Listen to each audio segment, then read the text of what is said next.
Hello, ladies and gentlemen. This is Jamel from Fantasy Life, and today I want to talk about the Infinite Warfare delay and how it's actually a very, very intelligent move by Activision to kind of delay the multiplayer reveal for that particular game, especially due to all of the backlash it has gotten recently based on the trailer that was released a few weeks ago.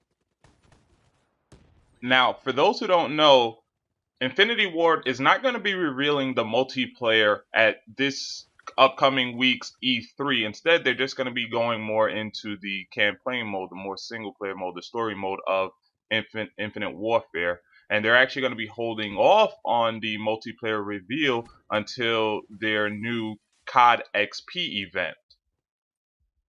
This is an extremely intelligent move by Activision because for those who don't know, COD XP hasn't been around since I want to say 2011. And basically, what COD XP is basically a Call of Duty fanboy's paradise. It's just all Call of Duty all day, all the time. Everywhere you look is nothing but Call of Duty. And sometimes you get to find out, you get to talk to the different developers as well as maybe get some insight information into what the following Call of Duty might be about.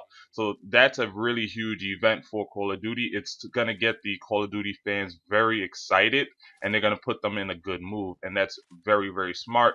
It also, the timing of it also distanced itself from the trailer, which a lot of people have disliked, to kind of put more people in a more positive light.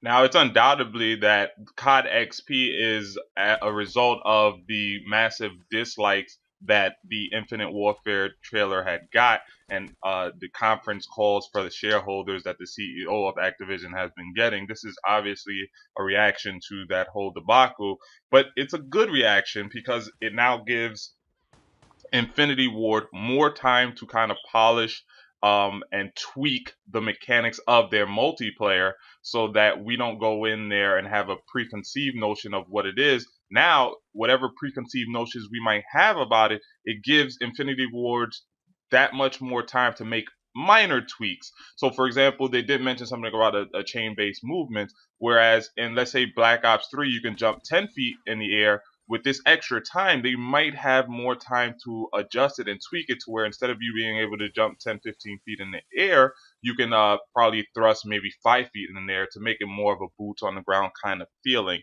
And that's what I'm getting from this. It's giving Infinity Ward time to kind of tweak their multiplayer to better suit the desires and wants of the fan base. It's also going to give them time to maybe tweak some of the maps to make it more appealing to the customers, to make it more appealing, more bright and vivid to where consumers are going to be able to have more fun with it. And that's why I say that this is actually a very good thing for Infinity Ward and Infinite Warfare.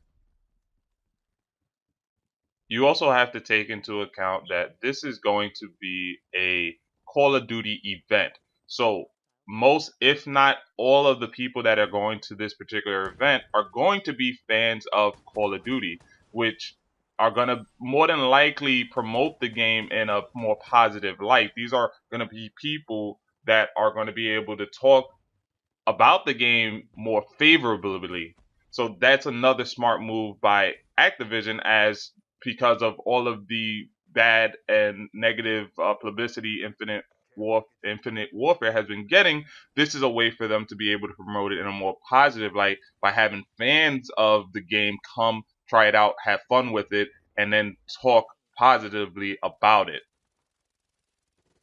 This is such a smart business move by Activision because it gives them time to tweak the game to make it more favorable while promoting the game in a more controlled environment.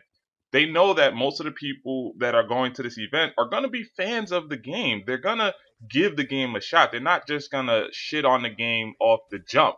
They're going to give it a shot. They're going to give it an opportunity. And that is a very smart business move, especially due to the fact that the pre-orders were so low for this particular game. If I'm not mistaken, as of right now, the PlayStation 4 pre-order is like maybe 34,000 units, and the Xbox One is about 30,000 units. Whereas around this time last year, Black Ops 3 had over 200,000 for each console.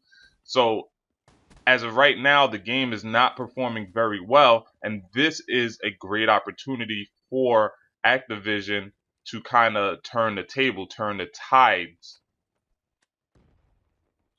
I almost forgot too is that when you go to this particular event, depending on what kind of ticket you got, how much money you spent on your particular ticket, you're also going to be getting the game for free.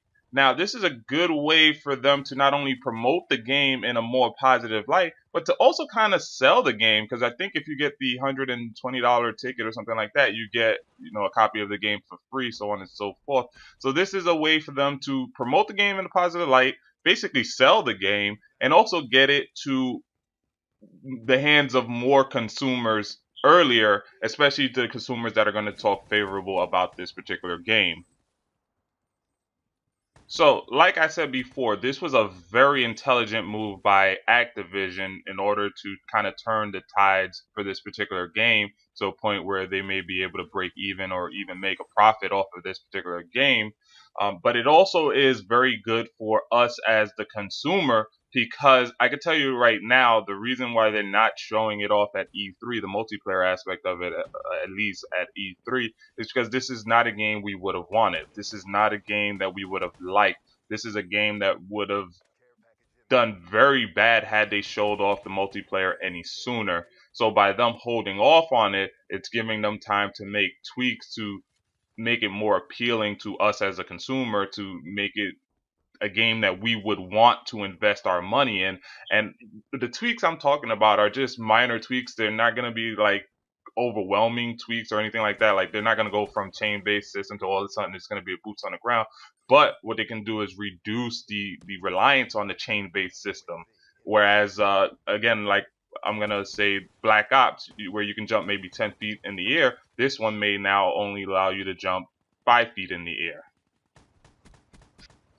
And there you have it, folks. That's my prediction as to why Infinity Ward decided to kind of delay the reveal of the multiplayer. It's to kind of make adjustments to it to make it more favorable, and why I feel that this is a good thing that it was actually being delayed, and why I think Activision did it in such a strategically intelligent way because this is an event that hasn't been around in about 5 years. So they knew by announcing it, it was going to create a lot of excitement for people who never got a chance to experience it the first time. So in both aspects, it's a very, very intelligent move. I do respect it as a business major, and I will say keep an eye out for that reveal, that multiplayer reveal, and mark my words, it's gonna be in a more favorable light. But who knows? It might be a just favorable light. This is Jamel from Fantasy Life reminding you, your life is a fantasy.